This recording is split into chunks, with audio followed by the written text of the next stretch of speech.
Welcome to I Love My HBCU ? The podcast where we express our undeniable love for HBCUs, but where we are also not afraid to address a few tough questions. So, sit back, learn a little, love a lot, and rep your HBCU. Hello, everyone, and welcome to this week's episode of I Love My HBCU ? With yours truly, Tosin Richard. But we've been talking about makeup. We've been talking about the boss on her chest. I have Lauren Hampton with me today. Lauren, how are you? I'm doing wonderful. I'm grateful today. I Grateful love for it. today. So we happen to know that you are on set, and I Yes. intentionally did not ask you where you are on set or what set you're on. Is it something you can tell us? By the time this airs, I don't think it'll be out yet, but it Okay. is a second season of a BET court show that I'm Oh, producing. oh, Yes. nice. Okay, I So, can't yes. wait. I can't wait. Yes. I love how she has not given us all the details, so we kind of just have to wait and see and then get into it. Exactly. A Exactly. little bit of a Okay. mystery. It's a mystery. I love it. Yes. Lauren, you are a graduate of Clark Atlanta University. And before you give all the pride to Clark Atlanta University, can I just tell you that it has been exciting and surprising to learn of all the alum that Clark Atlanta University has. We have Morehouse, we have Spelman, FAMU, Howard University, and the list goes on. But then I've been stumbling, and it's been pleasant to stumble upon the alum that you Yes. have around you. What was it like to be anyone who's been? It's this lovely triangle of Clark Atlanta, Spelman, and Morehouse. And don't be that humble person that gives Oh, I have it Spelman ready. I'm ready. good. What Well, was it like? first of all, of all the HBCUs, we like to call ourselves the illustrious Clark Atlanta University. I like that. We are the only co-ed um, university in the Atlanta University Center, which we call the AUC. But the beauty of my Morehouse brothers and sisters is that we get to cross register and take classes with them. And build a brotherhood and a sisterhood. But there is nothing like Clark Atlanta University. When I first got to the campus, we pretty much broke off into peer groups, kind of big brother, big sister vibes.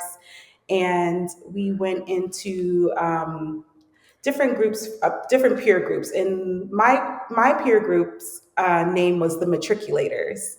And so that in HBC culture is like the big word when you're entering into this phase of life, how you're matriculating through college and you're matriculating through life. And so it felt like a family. I chose Clark Atlanta University, and I feel like Clark Atlanta University chose me because initially I was going to a 2-year college. I wanted to be an actress. So I auditioned for a school in New York called AMDA, the American Music and Dramatic Arts Academy.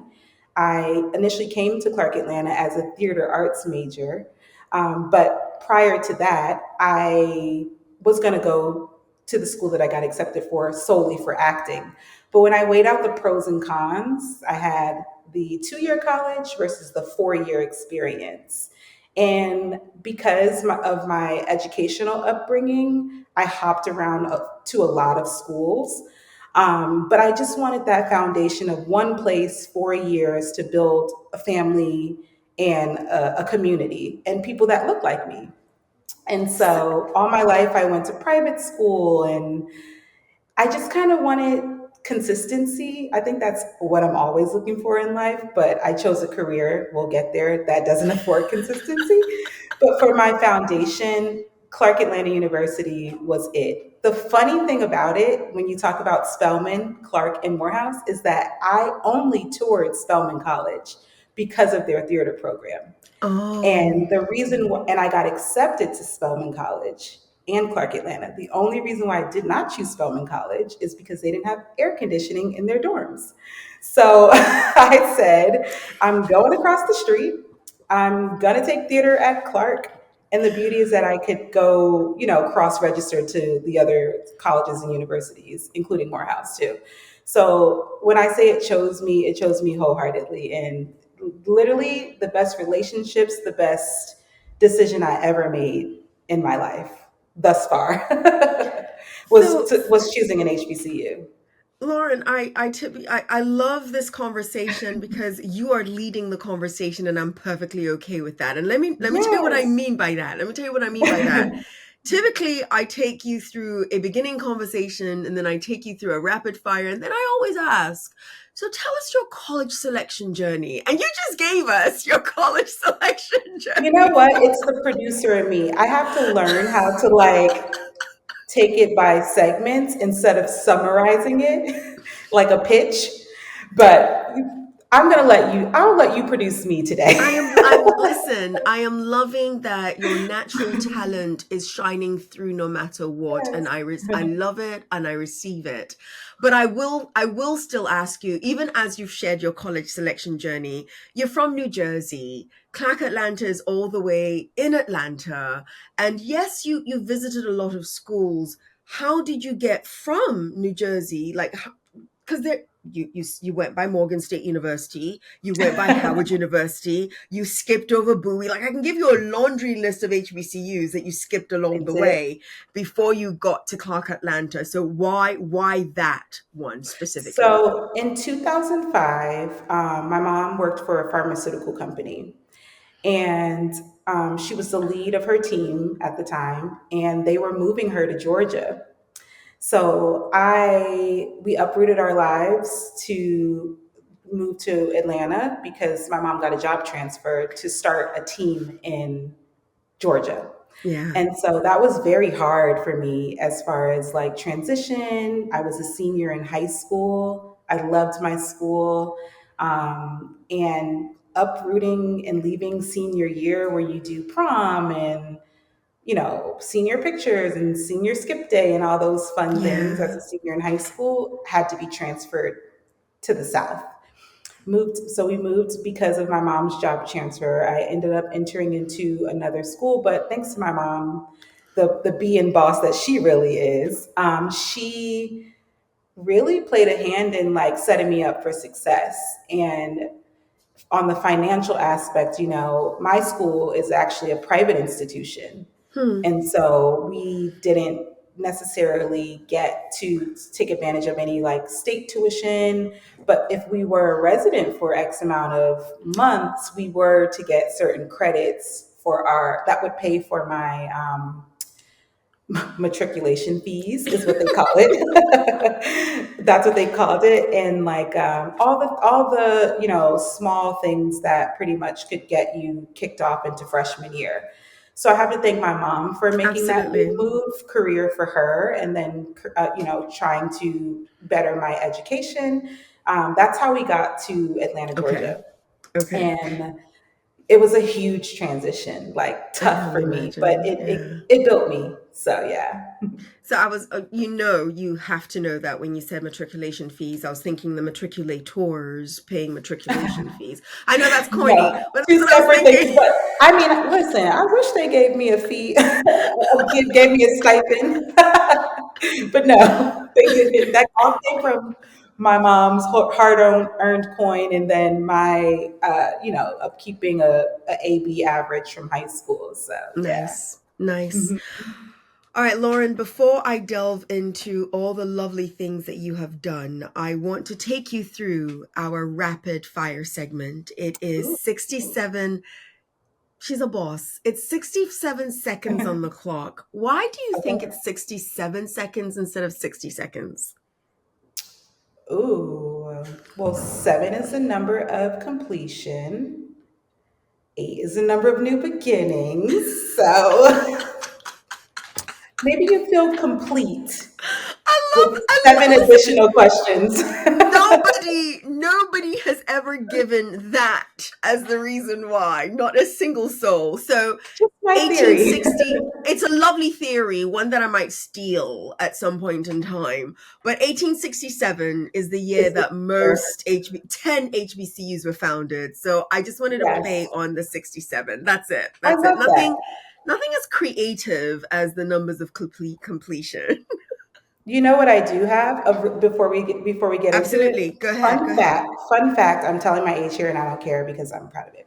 But I believe a fun fact about my HBCU is one of their first homecomings. Okay, so Clark Atlanta University. Initially, it was Clark College. Okay. Yeah, Clark College, and then Clark Atlanta. Oh, wait, I may be saying it wrong. Clark College, Atlanta University, and then Clark Atlanta University. So Clark College and Atlanta University had a baby and birthed Clark Atlanta Of University, literally. course. And so I believe Clark Atlanta University's first homecoming was on the day that I was born, October 9th, 1988, was their first Wow. homecoming game. Yeah. Wow. So when I Wow. saw that, like with all the regalia on our campus, I thought when I say it chose me, it literally chose me. So fun fact. Oh, that's a beautiful fun fact. Yes, yes. Wow. On Mhm. your actual birthday. Sunday, October 9th, 1988. That's Yes. exciting. That was their very, very first First homecoming. homecoming game. You were meant to meet. You and It Clark was Atlanta University were meant to meet. It's just that yes. simple. It's just that Wow. simple. I love Yeah. it. I love it. Yes. Okay. Now I'm going to throw the rapid fire at you. Let's do it. Describe your HBCU experience in one word. Ooh.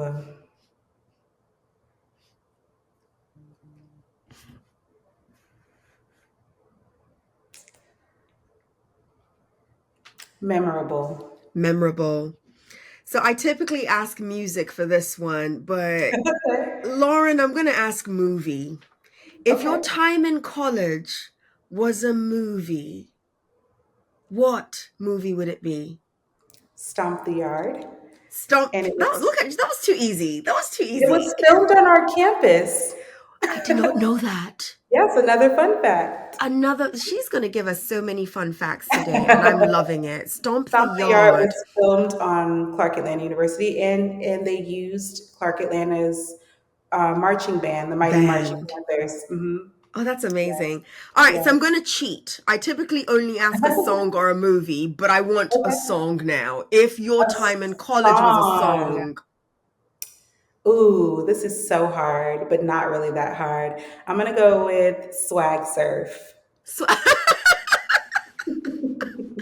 okay, I'm telling on myself and how corny I am. Do you know I did not know that was? I really did not know that was until I much swag when recently. I serve. Yeah, no, Because seriously. Like I know I it now, but I did not know it before.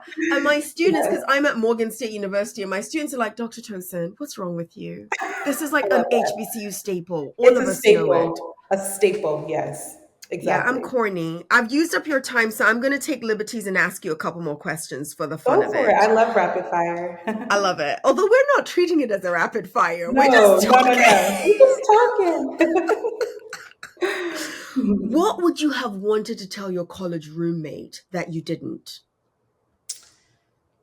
Do you want the real I deal? do. I do. Ooh. Just don't mention names, but I do. Well, the funny thing is, I don't remember my first college roommate's name. Okay. Ooh, I would say be respectful of the space that we occupy. And no one's going to hear me doing it because I don't snap well, but girl, Listen, listen. it was Okay. a thing. Yeah. Okay. Mhm. On a scale of 1 through 10, I'm going to say you were a 10 when I say how good of a student were you. You were a 10, weren't you? I was really fearless. So, yes, I'd say Yes. so. I'd say Nice. I was. Yes. Nice. All right, last question in the rapid fire. Shout out your Mhm. favorite professor and what did they teach? Oh, okay. My favorite professor, I have a couple favorite professors. Shout them out. I'm going to shout out Dr. Carolyn Hall, who was my English professor or literature arts or literature, like writing English in that world. Mm-hmm. Dr. Murdell McFarlane, who was in the mass media arts department. She was a chair. I believe Dr. McFarlane is still there. Miss McFarlane is still there. Okay. And shout out to her daughter Ashley, who's also an alum, and she's the head at WeTV. Oh That's really wow. cool. Wow, that's Um, really cool. Yes, Dr. Gary Yates, he actually helped me graduate because one thing about HBCUs, you have to treat it like a receipt when you're returning clothes and keep track of everything. And he was that person for me, like really went in and advocated on my behalf. And last but not least, I have to give props to Dr. Joycelyn Wilson. She was the hip hop professor, and she was my professor at Morehouse College. I took a course called The Art of, and it was always a genre of hip hop. So we dissected the art of Kendrick Lamar. Speaking of Kendrick Lamar, there's a lot going on with him right now. And the art of Kanye West. And we learned the seven principles of Ma'at. So that course really helped shaped my perspective as a creative writer, and it really helped me and played a big role in what I do today for a living, for work, career Lauren, wise. you saw a smile on my face at the end. Two very quick things. I love that you're able to rattle off so many professors that you Yeah. give appreciation to for just the presence that they had in your life in college. But then the Mhm. second thing, and I'm not pitting races against each other in any way whatsoever. However, whenever I hear us talk about liberal arts education, Mhm. and I'm sure you've heard it too, we are normally talking about Greek and Latin and Shakespeare and, the quote unquote great works. And it's only at an HBCU that you will hear introduced into those spaces, whether you like the music or not, whether you think they're worthy or not, because Lord have mercy, isn't it subjective for us to be studying Shakespeare and Robert Frost and Wordsworth and the rest of them? You brought into the conversation the Kendrick Lamars and the Kanye Wests, whose work and literature can be studied for years to For come. years, exactly. And Hmm. it's only, the truth is, it's only via HBCU education for the most part that you're going to even get to have conversations like that. And I just smiled when I heard you mention those names. So to that professor, thank you for Love her. bringing that literature into the space, because that's what it is. Yeah. If somebody had told me that we would be studying Shakespeare, have you? I've read Shakespeare's work. We claim it is what it is. It sounds like a bastardized version of rap every now and then, if you really take a look at it. It So does. who knows whether 100 years from now, 150 years from now, it Yeah. it is the rap that becomes maybe not Shakespeare, but in the same vein, because it is Yeah. different language as well. That has never dawned on me before until you just mentioned what your that professor was bringing into the classroom. Exactly. And she changed my perspective, and that also made me change my major. So while we're on such Shakespeare, I told you that I came into Clark Atlanta University as a theater arts major. Yes. When we started learning about Shakespeare around my junior year, actually sophomore year, I decided that I no longer wanted to be a theater major because I couldn't grasp the concept and the theory behind Shakespeare and that era. And I just became uninterested. Yeah. And so I literally said to myself when I was weighing out the pros and cons, and making that tough decision to switch my major mid like so early on, but also so far in. Yeah, And I said, how is Shakespeare going to help me get on a sitcom like Moesha? that part. The two just don't add up. And so I went to my professor, Dr. Gary Yates, who was also the chair, and I said, what other things could I do that still satisfy my love for acting Mm, and fulfill my purpose in life? And that was speech communications. It was yeah. still aligned with the trajectory of my matriculation. There goes that word again. And it fell in line. And the beauty of it is that you have to learn how to speak. And Yeah. I've always been articulate since I was 2, 3 years old. My mom used to make me stand in front of our fireplace and recite things and poems and stuff like that. And so I was really aligned with where I was going in changing my major from theater to speech. Hmm. And if I still wanted to act, I could still go into voiceover acting. And there were other, genres that I could tap into to still fulfill that if that's what I wanted to do. But Shakespeare was the reason that I said, Thank you. this is not, thank you for your services, but this is not for me, with a smile and a So, few tears. speaking of that transition, though, anyone who's read even just a little bit about you, your portfolio is deep. Yeah. I'm a bit of a fan, so I'm going to ask you to tell us Aw. about working with not just about the person that I'm about to speak on, but when I did not know of Issa Rae's work until she did Hoorae Media. And Yes. you played a big role with Hoorae Media. I know a lot of people, Awkward Black Girl, I think was somewhere Yeah, in there, her and first project. her Yeah. first project. And Yes. Tosin is going to sound like such a dud by not knowing the project that she worked on television. Insecure. Sure. There we go. Yeah. Oh I God. got you. Hopefully she never hears this. Hopefully she never ever hears Hopefully this. she will hear this. So shout out to Issa Rae. She will hear Okay. this. Okay. Yes, absolutely. But I became a fan of hers after all of that and Hmm. with Hoorae Media. And I think it's because of the nerd in me. Hmm. And you had a role with that. Can you tell us what role you had or Yes. have with Hoorae Media? Yes, my role. Well, okay, so I was called on for a big collab.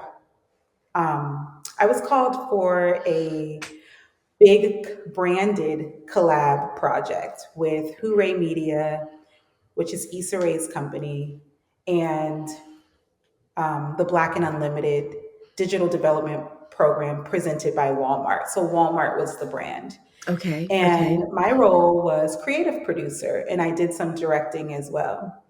But I was tasked with the grand idea of creating, I like to call it like a masterclass handbook for Production 101 for up and coming or established Black creatives specifically. So Yeah, this was sort of like a C-suite, E-suite kind of program yeah, where they gave each hand selected creator a stipend.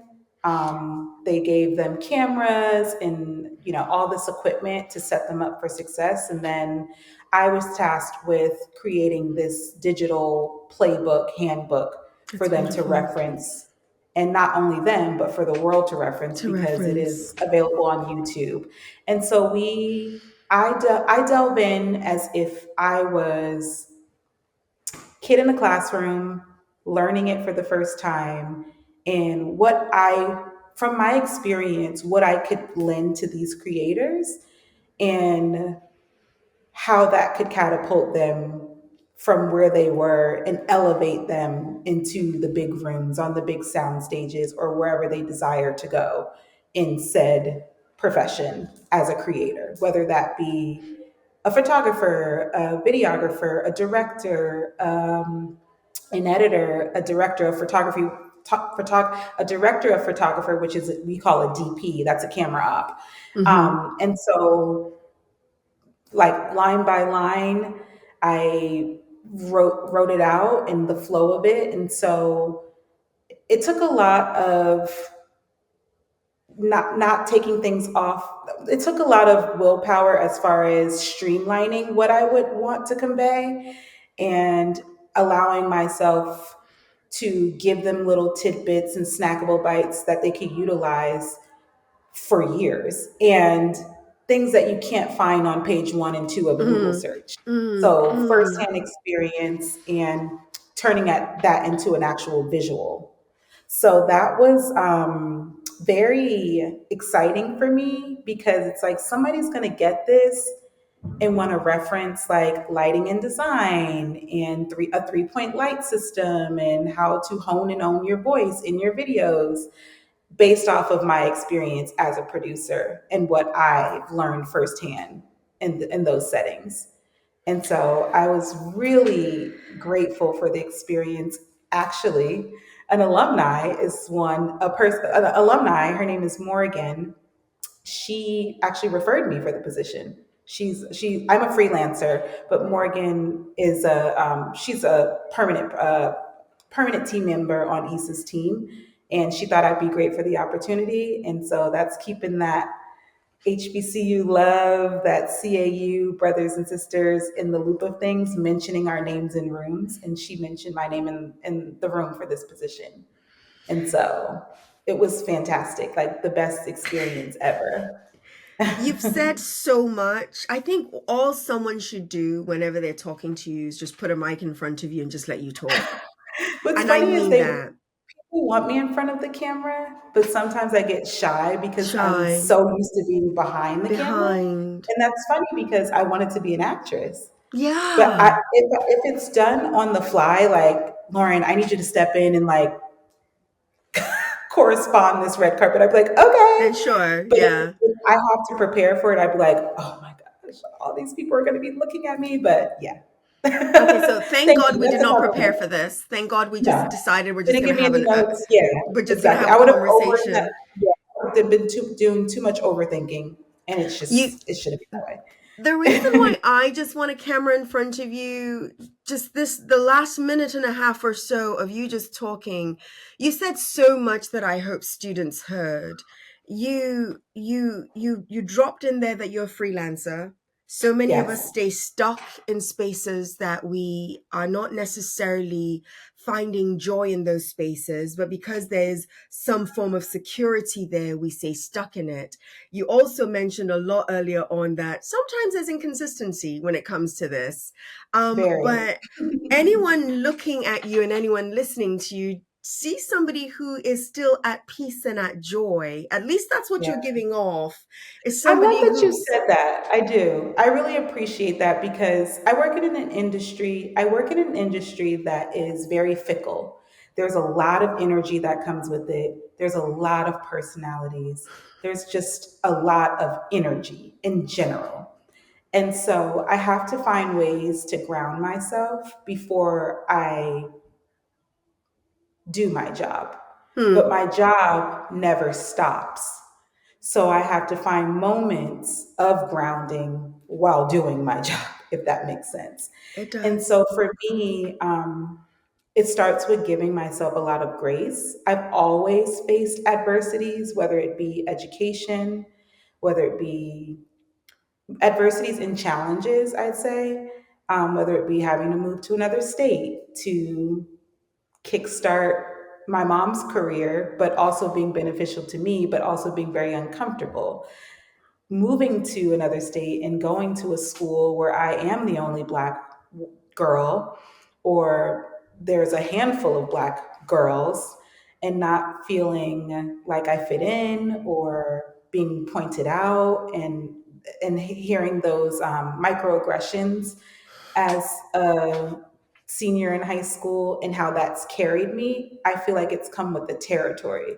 So, in order for me to be in a space of grace and gratitude and a position to, kind of lead with grace, I have to ground myself.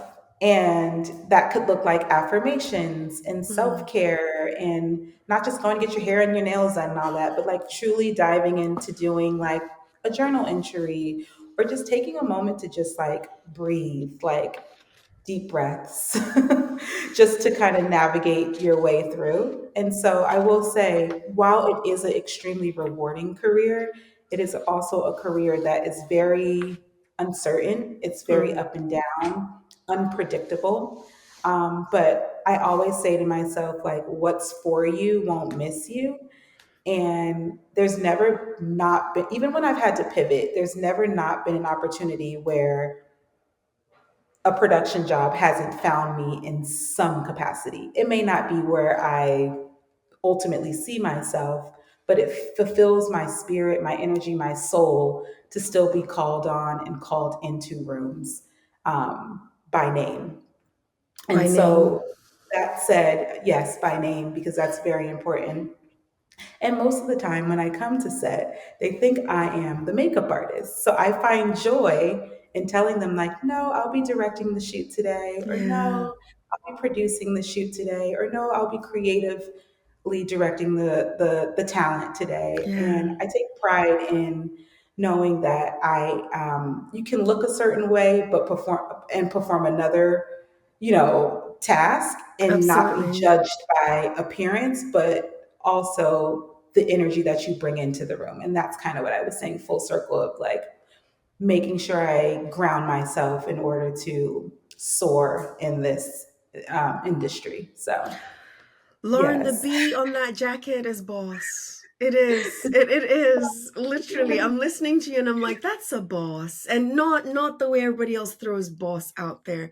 That's a boss. That's somebody who understands her space, somebody Yes. who honors her space. And it also Mhm. sounds as if you honor the people around you because you understand your own space. So that's a Yes. boss. That's a boss. And you know what I want to say? Yes. It just hit me, and it's probably her spirit. I have to, when you said, I belong in front of the camera, it reminds me, I had a great aunt. I always say have. I'm not going to cry because she's like, um, She's here. Her energy's here. Oh, her energy's here. That means her presence is always with you.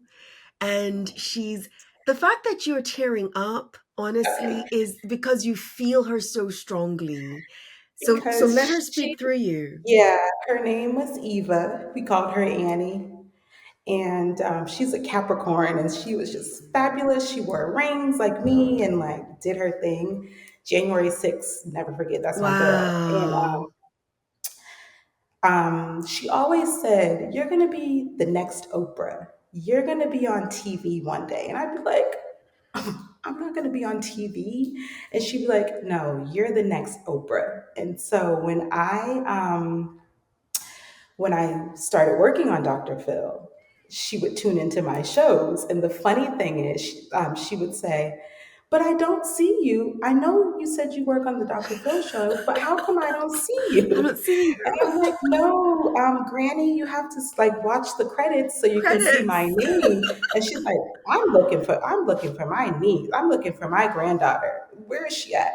And so I always took that as like when people say that, that's something that I have like shied away from, but knowing that is a calling of mine that I should tap into it more. So when people say it, it's always like, she's still up there running the show, She's still saying, telling you know me what that she's I saying? need. She's like, where is she? I still haven't Yeah, seen her in front of the exactly. screen. Still haven't seen her. She lived till she was 102. Wow. And the day that she passed, I attended my very first Daytime Emmy Award Wow. uh, award show, or So yes, award yeah. show. And so I just thought it was just like, so it just hit me like my body just got warm when you said you need to be in front of the camera. Cause I was like, now wait a minute, where have I heard that? Oh, I know who I heard that from. So I'm listening. I I you're I hope Sorry, so. I I can't believe hope I so. cried. So listen, I'm the one that's always crying. So I appreciate you for taking on that Yes. mantle. And it's Eve, right? Or Eva? Her name's Eva, Eva Eva. Howard. And We called her Annie. I Yes. appreciate Eva Howard for I appreciate her for being here and having Yes. that And she was conversation the with queen you. bee. Trust me, she was the queen bee. That was the queen of queens. I love it. I love it. I Yes. absolutely Super love it. sidebar, but sorry, it just hit me like, wow. No, A, no apologies. B, I love the fact that she felt like coming into this conversation. And people are going to be like, Tosin, you're crazy. You're talking about this lady coming into the conversation. I really do believe that. I really do Yeah. believe that you heard what you needed to hear and it wasn't coming from me and it was Yeah. coming from her. I really do Yes. believe that. So I appreciate I'm that. hoping we get to see Lauren. I mean, Lauren Hampton, when you said that they mistaken you for the makeup artist, and I know how you meant it based on the way you said it, but my mind, as you know, based on everything I said even before we hit record, when I saw the flawless look on your face, my Thank you. mind would be, wait, maybe it's because of the way she walked into that room and they just Mm. thought, wow, how could she not be? Look at her. So I Yes. look forward to whatever the heck it is you're going to be doing. And I kind of want to see you in front of the screen too, and You know not what? just read your credits, honestly. I will. I will challenge myself to do more. And I actually have, in a sense, on my TikTok. Okay. She's on my So TikTok. not the big screen, but my TikTok, yes. I have begun that journey of like Okay. being just authentically Lauren Alexis in front of the camera.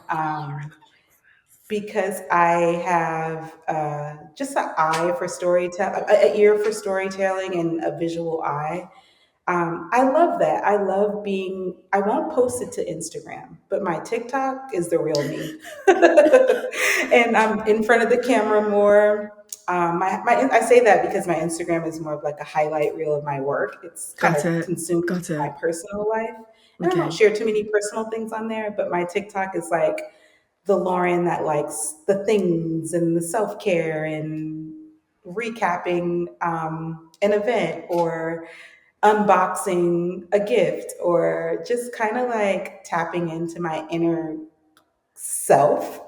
And I am in front of the camera there more and I don't critique myself. I just be. Okay. And that's it. Okay. And I post it and I release it, and whoever receives it, great. And whoever doesn't, great. Great. But I'm able to be myself there. So I will take your challenge of being in front of the camera more, for Absolutely. I sure. love it. I was supposed to ask you a whole bunch of HBCU questions and I have not. And I'm perfectly okay with that because Oh, okay. I love the way our conversation has gone. There are no Yes. mistakes. It was meant to happen this way and I absolutely love that. But I do have a couple of HBCU specific questions to ask you if that's Go okay. for it. Yes. Yes. Yes. Yes. Yes. Mhm. Finish this sentence for me. In 10 Okay. years, Clark Atlanta University will. Be the greatest HBCU of all time. You're Yes. going to There's have no a lot of people competition. hating you for that. I just need you to There's know that. no competition. I stand 10 toes down 10 about it. toes down. 10 toes down. Yes, I do. You mentioned to me you mentioned what HBCU legacy is, and I don't think you noticed it.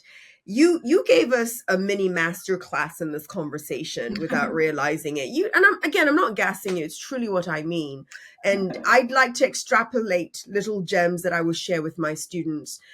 You mentioned people mentioning your name in rooms where you're not even there. And you Mhm. also shared with us that in a number of those occasions, they were, even if they weren't Clark Atlanta University alum, they were HBCU alum. That to me is a special part of HBCU legacy. Now, I want you to share your best moment that you can Mhm. recollect from your HBCU. Whew, there were many moments, many prayers. I have to say my best moment. Well, I was heavily involved on the media side of the campus. So there were a lot of clubs and organizations. My favorite one was the radio department. Um, Clark Atlanta has a jazz station called WCLK 98.1, and then they had a hip hop R&B station, uh, WSTU 98 point either 7 or 98 point something, but it was 90 WSTU. something. Yes. And so I spearheaded the promotions department Okay. for that organization. So one of my proudest moments as far as campus involvement was being able to bring celebrity talent for meet and greets to the campus. And the way that I went about that is I took an internship my sophomore year. You're really supposed to start interning junior year, Junior. but at the end of freshman year into sophomore year, I got an internship at the number one radio station in Atlanta, V103. And that allowed me to bridge the gap between the number one radio station in Georgia, Atlanta, and WSTU, which is the campus radio station. Going back to our lovely, this is why we're the greatest of all time because we're everywhere. There's an alumni, DJ Drama, who was a radio personnel on their station and had a show. And there Mm-hmm. was another college liaison, but that was also an alumni, and they would do a lot of pop up events. So being involved in the being involved at B103 afforded me to network and build those relationships with artists. And I was also on the promo team at V103. So I Mm-hmm. would take those connections and bring that life to the campus.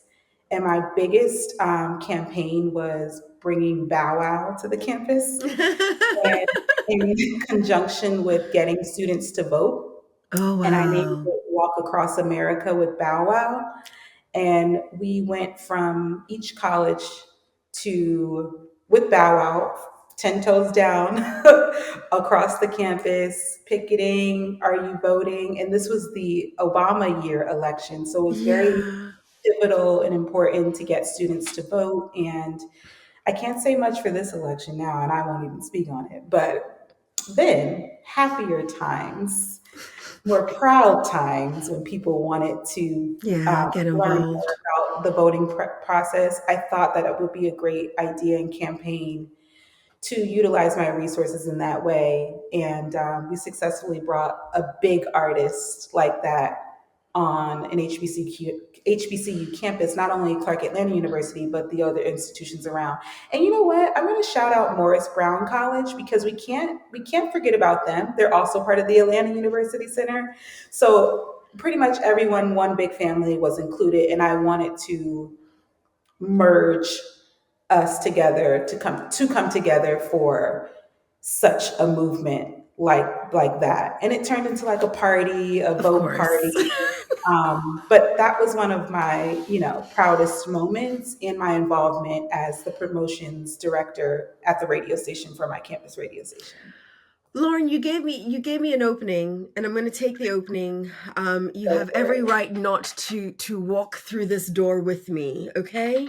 Sure. But you said happier times, and you said you're not going to talk about this current. We're in 2024, and you said you're not going to talk about this current election. Most of us don't want to. However, if there was an issue that you hold dear, that you'd wish people paid more attention to in this day and age, what would that issue be? Oh,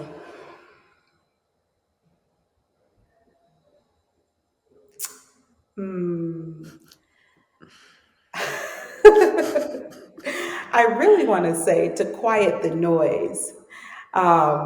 It's the internet, the world, the media is just so loud right now. I would say it's been loud for the past 4 years since the pandemic. And just quiet the noise and identify the facts.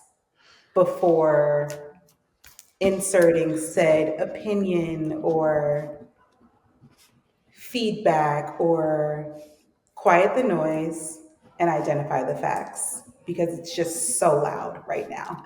I'm That's writing what this I'll down. I'm writing. No, no. I love it. Quiet the noise and identify the facts. It's. say. Yes. We're going to end on that. We're going to end on that. No. It is perfect. It is perfect.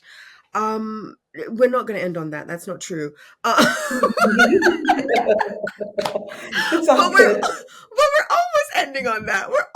That was just perfect. I'm not going to add anything to that. That was Mhm. perfect. And interpret that what you will. If you're paying attention in the world, interpret that at what you will. But I will end on this. Please leave our audience with a parting word or short phrase on why you, Lauren Alexis, I love that combination. Lauren Alexis Hampton, why you love HBCUs. I love HBCU. I love my HBCU because it taught me how to find a way or make one, which is our school's motto. I did not know that, but I love it. Find a I'll way find or make one. I'll find a way or make one. And that has been my life's motto for sure. Yes. Lauren, is there something that you are working on, something that you're excited about, that you want to leave the audience with, you want the audience to know about? All of us are Yeah. going to be stalking your TikTok very shortly. But apart from stalking your TikTok, is there something you want to leave the audience with that we did not Yes. get to cover? Yes. Well, my personal motto is network your way to the top. And that has afforded me opportunities in the biggest of rooms, the biggest of spaces. And so currently I am producing a court show for BET. And I also have my baby, which is my production company, Hollywood Hampton Productions. We were born in the pandemic. And I'm very proud of her. I call her her because she just seems like a her. HHP Productions, Hollywood Hampton. And I'm really excited to see where that goes. I would appreciate like the support behind it. I do run that social media page, and so I primarily post the work that I've done as far as my digital work on that platform. But I can see her being that of a Hoorae Media of the world, a Harpo Productions of the world, a Tyler Perry Studios of the world. Not only with my name being mentioned in rooms, but my production company's name being mentioned in rooms. So that's something that I will forever work on and forever be a fun project that I'm behind, that I also stand 10 toes down on as well. So Hollywood Hampton Productions, and more to come. Who knows? The opportunities are truly, truly endless. So. Definitely more to come. Lauren, it has been my absolute pleasure to have this conversation with you this lovely day. And it is impossible for anybody to stop by and not like this episode because of you. Oh, thank Um, you. Clark Atlanta University, thank you for Lauren. Lauren, thank you for you. Thank And you. yours and HBCU love. Catch you next episode. Lauren, thank you. Thank you. Thank you so much. You've been listening to I Love My HBCU question mark. Let's keep the conversation going as we share our stories and encourage more practical support of HBCUs, whilst of course holding each other accountable. Don't forget to follow and subscribe for the latest episodes. Until next time, love and lift your HBCU.